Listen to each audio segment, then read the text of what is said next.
Shalom, saudara yang dikasihi Tuhan. Renungan kali ini kita akan membahas hidup dalam roh. Galatia 5 ayat 16 dan 17.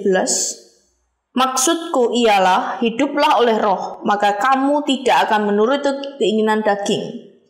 Sebab keinginan daging berlawanan dengan keinginan roh, dan keinginan roh berlawanan dengan keinginan daging. Karena keduanya bertentangan, sehingga kamu setiap kali tidak melakukan apa yang kamu kehendaki. Saudara dikasihi Tuhan, Yesus bangkit, Dia naik ke surga, dan Roh Kudus turun. Di zaman para rasul, ketika Roh Kudus turun, gereja Tuhan diawali dengan 12 orang, berkembang menjadi 120 orang, berlipat lagi menjadi 3.000 orang, dan semakin berkembang lagi sampai saat ini ke seluruh dunia. Kita orang percaya bahwa Roh Kudus yang dicurahkan itu tinggal diam di dalam kita.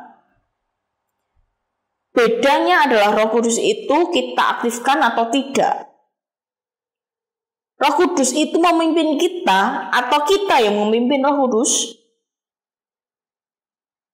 Hidup dalam roh itu sebenarnya mengenai menaati pimpinan roh. Pada dasarnya itu berarti berjalan bersama dengan roh. Mengizinkan Roh Kudus menuntun langkah kita dan mencocokkan pikiran kita. Jadi kita berjalan bersama dengan Roh Kudus. Roh Kudus maunya apa, kita berjalan dengan apa yang Dia mau. Karena seperti ayat yang kita baca tadi, saudara, kalau kita menuruti daging, maka roh kita akan lemah. Tapi ketika kita berjalan menurut roh, maka daging kita yang akan lemah. Karena keduanya berlawanan. Seperti perumpamaan Yesus tentang seseorang yang menemukan harta karun, seperti itulah ketika kita menyerahkan hidup kita dipimpin oleh roh, saudara. Membuang segala keduniawian, kedagingan, dan berfokus pada pimpinan Roh Kudus. Kita bisa mengetahui bahwa kita dipimpin Roh Kudus kalau hidup kita menunjukkan buah roh, saudara.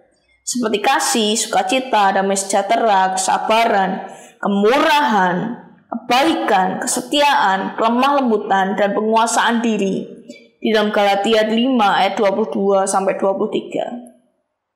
Saudara yang dikasihi Tuhan, mari kita belajar hidup dipimpin oleh Roh Kudus dan meninggalkan kedagingan kita.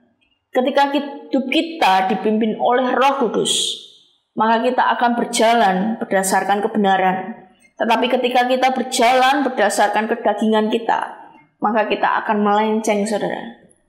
Mari kita belajar hidup dipimpin oleh Roh Kudus, hidup di dalam roh. Tuhan Yesus memberkati.